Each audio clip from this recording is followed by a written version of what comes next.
র্যাবের বিরুদ্ধে গুম খুনের অভিযোগ স্বীকার করে ভুক্তভোগী পরিবার ও দেশবাসীর কাছে ক্ষমা চাইলেন সংস্থার মহাপরিচালক AKM শহীদুর রহমান। র্যাবের আয়নাঘর ছিল বলেও স্বীকার করেন তিনি। র্যাব বিলুপ্তির বিষয়ে সরকারের সিদ্ধান্তই চূড়ান্ত বলে মন্তব্য করেন ডিজি।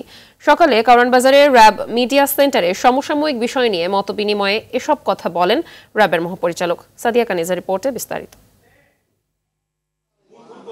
মানবাধিকার লঙ্ঘন ও বিচার বহির্ভূত হত্যাকাণ্ডের অভিযোগ তুলে পুলিশ সংস্কার কমিশনের কাছে র্যাব বিলুপ্তির সুপারিশ করে বিএনপি। এমন আলোচনার মাঝেই সংবাদ সম্মেলনে আসেন সংস্থার মহাপরিচালক AKM শহীদুর রহমান। এক ধরনের বিদ্রোহের মনোভাব পোষণ করে গুম খুনের অভিযোগ স্বীকার করে সুষ্ঠু তদন্ত ও বিচারের মাধ্যমে র্যাবের দায়মুক্তি সম্ভব বলে মনে করেন মহাপরিচালক। অনুসন্ধানের মাধ্যমে প্রকৃত সত্য বের হয়ে আসবে এবং এর প্রেক্ষিতে পরবর্তী ব্যবস্থাগুলি গ্রহণ করা হবে।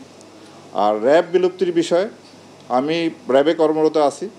আমরা যতদিন দায়িত্বে পালন করব, র্যাবের আমাদের যে দায়িত্ব সেই দায়িত্ব আমরা নিষ্ঠার সঙ্গে আন্তরিকতার সঙ্গে পালন করব এবং এই ব্যাপারে সরকার যে সিদ্ধান্ত গ্রহণ করবে সেটাই শিরোধার্য। সরকারের সিদ্ধান্তের অপেক্ষায় আমরা থাকব।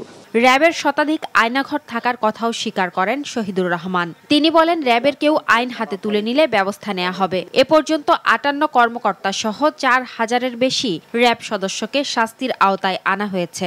আপনার গুমের বিষয়, খুনের বিষয়, আয়নাঘর বিষয়, এটা গুম খুন কমিশন এটা তদন্ত করতেছেন। আমরা তাদেরকে সার্বিকভাবে সেই তদন্তে সহায়তা করছি। 5 আগস্টের পর বিভিন্ন অপরাধের সঙ্গে জড়িত থাকার অভিযোগে র্যাবের 16 সদস্যকে আটক করা হয়েছে বলেও জানান তিনি। আমরা এই পর্যন্ত ভিডিও ফুটেজ দেখে আপনার একজনকে আপনারা দেখেছেন যে 2 হাতে 2টা পিস্তল নিয়ে যে গুলি করতেছিল পাবনায়, তাকে গ্রেপ্তার করেছি।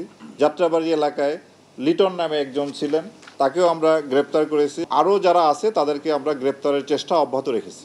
দেশের অস্থিতিশীল পরিস্থিতি মোকাবেলায় র্যাব কাজ করছে বলে জানান মহাপরিচালক। সেই পরিস্থিতি মোকাবেলা করা আমাদের জন্য একটা চ্যালেঞ্জের বিষয় ছিল।